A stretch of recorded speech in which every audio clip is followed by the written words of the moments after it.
Halo sahabat Nata, selamat datang kembali. Ayo kiat lanjutalan ceritanya dengan judul Api Kisah, Asap Keserakahan, Pedagang Gas yang Zalim Api. Di sebuah desa kecil bernama Purnasari, hidup seorang pedagang gas bernama Raji. Sejak bertahun-tahun, ia menguasai satu-satunya agen distribusi gas LPG di wilayah itu. Raji dikenal bukan karena kebaikannya, melainkan karena kerakusan dan sifatnya yang tak kenal belas kasihan. Monopoli dan manipulasi. Raji memanipulasi harga gas, terkadang menaikkannya hingga 2 kali lipat ketika tahu persediaan mulai menipis. Ia menyimpan tabung gas dalam jumlah besar, lalu pura-pura kehabisan saat permintaan tinggi. Strategi ini membuat warga terpaksa membayar mahal demi kebutuhan harian mereka. Ia juga menyuap pejabat lokal agar tidak ada pesaing baru yang diizinkan beroperasi. Patah hati korban di balik tabung. Lila, seorang ibu tunggal, harus memilih antara membeli gas atau menyekolahkan anaknya minggu itu. Pak Nur, penjual nasi goreng keliling, sering terpaksa berhenti jualan karena tidak mampu membeli tabung gas baru. Di balik asap dapur yang mengepul, terpendam kesedihan dan kemarahan banyak warga. Angin topan titik balik. Suatu malam, terjadi kebakaran besar di gudang milik Raji akibat kesalahan teknis.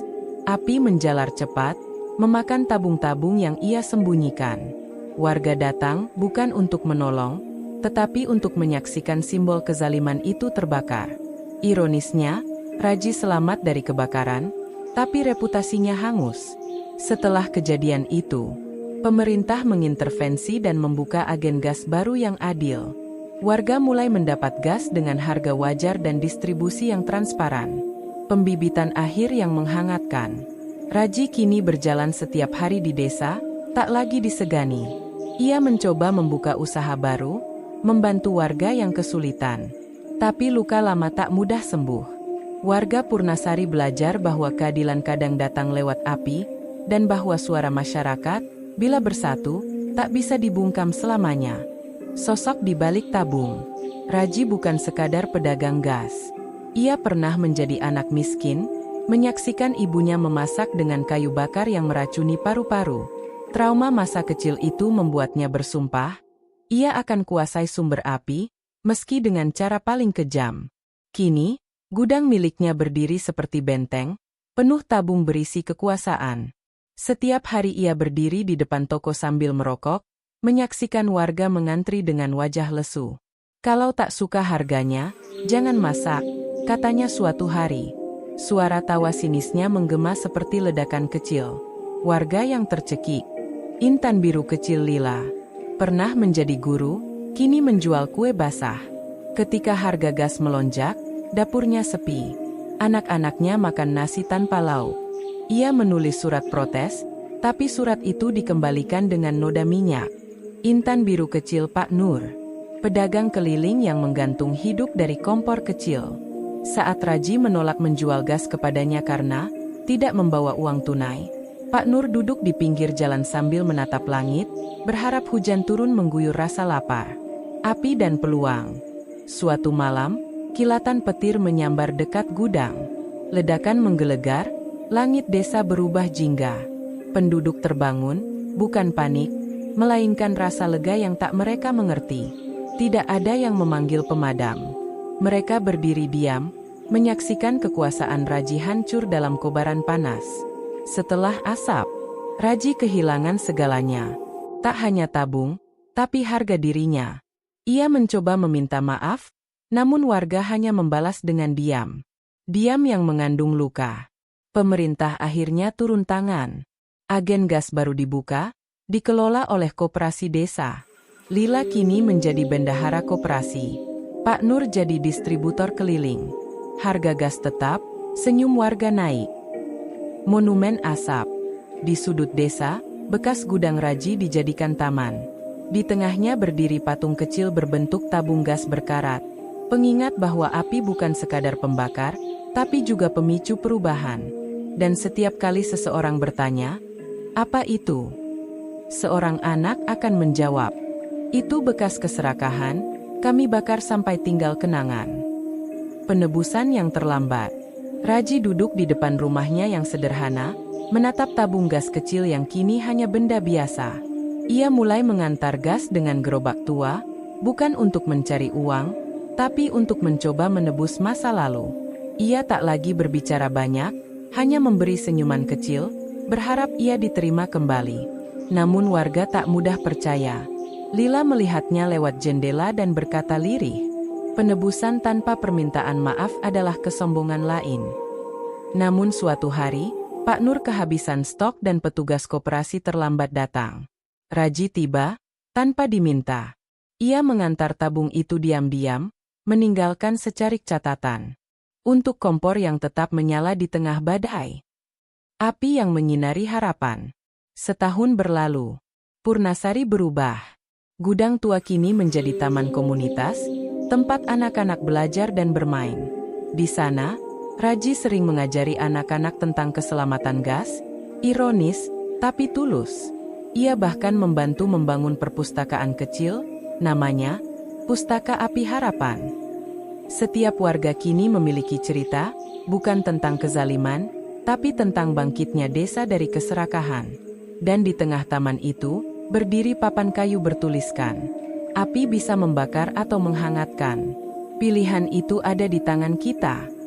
Arang masa lalu. Desa Purnasari mulai dikenal luas. Wartawan datang meliput perubahan yang luar biasa. Tapi tak semua senang. Beberapa warga lama masih menyimpan luka. Ada yang kehilangan sanak saat ledakan gudang, ada yang dulu menjual harta demi membeli gas. Raji, dalam sebuah pertemuan desa, berdiri di depan semua orang. Kalau permintaan maaf dari mulut saya tak cukup, izinkan tindakan saya membuktikan penyesalan itu. Ia mengusulkan program gas gratis mingguan bagi warga yang butuh. Pendanaan awal ia ambil dari menjual rumah lamanya. Sebuah langkah yang tak heroik, tapi jujur.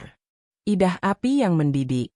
Salah satu anak yang sering bermain di taman bekas gudang adalah Ardi, cucu Pak Nur. Ia penasaran mengapa patung tabung gas berkarat itu begitu penting. Ia bertanya pada Lila, yang kini menjadi tokoh masyarakat. Karena di balik benda itu, ada cerita tentang pilihan, tentang api yang dulu menyakiti, tapi kini menerangi jalan kita. Terinspirasi, Ardi dan teman-teman membuat pertunjukan teater kecil berjudul Api Purnasari, mengisahkan kezaliman, kebangkitan, dan harapan. Raji menonton dari barisan belakang, air mata tertahan. Saat anak-anak memerankan dirinya di masa kelam, ia tak marah. Ia justru tersenyum lirih. Kalau bahkan cerita kelam bisa jadi pelajaran, maka aku tak sia-sia hidup. Isah, asap keserakahan, menawarkan banyak pelajaran yang bergema jauh melampaui desa Purnasari. Berikut beberapa nilai penting yang bisa kita renungkan. Api 1. Keserakahan akan membakar pemiliknya. Raji menguasai sumber daya penting untuk memperkaya diri, tapi akhirnya ia sendiri yang kehilangan segalanya. Pelajaran, ketamakan yang menindas orang lain tak hanya melukai, tapi juga menghancurkan si pelaku. Pembibitan 2. Masyarakat bersatu adalah kekuatan. Warga Purnasari awalnya pasrah, tapi ketika mereka bersatu dalam keheningan dan keberanian, perubahan pun terjadi. Pelajaran, kekuatan rakyat tidak selalu berupa teriakan, kadang cukup dengan berdiri bersama. Lilin 3. Penebusan perlu tindakan, bukan sekadar kata. Raji mencoba meminta maaf, tapi baru saat ia berkorban dan membantu warga tanpa pamrih, ia perlahan diterima. Pelajaran, permintaan maaf yang tulus harus dibuktikan melalui perbuatan. Buku-buku 4. Tragedi bisa menjadi pendidikan. Anak-anak di desa membuat teater dari masa lalu kelam. Sebuah cara mendidik dan membebaskan generasi baru dari trauma warisan. Pelajaran, luka masa lalu bukan untuk dilupakan, tapi untuk dipelajari agar tak terulang. Patah hati 5. Keadilan sosial butuh kesadaran kolektif.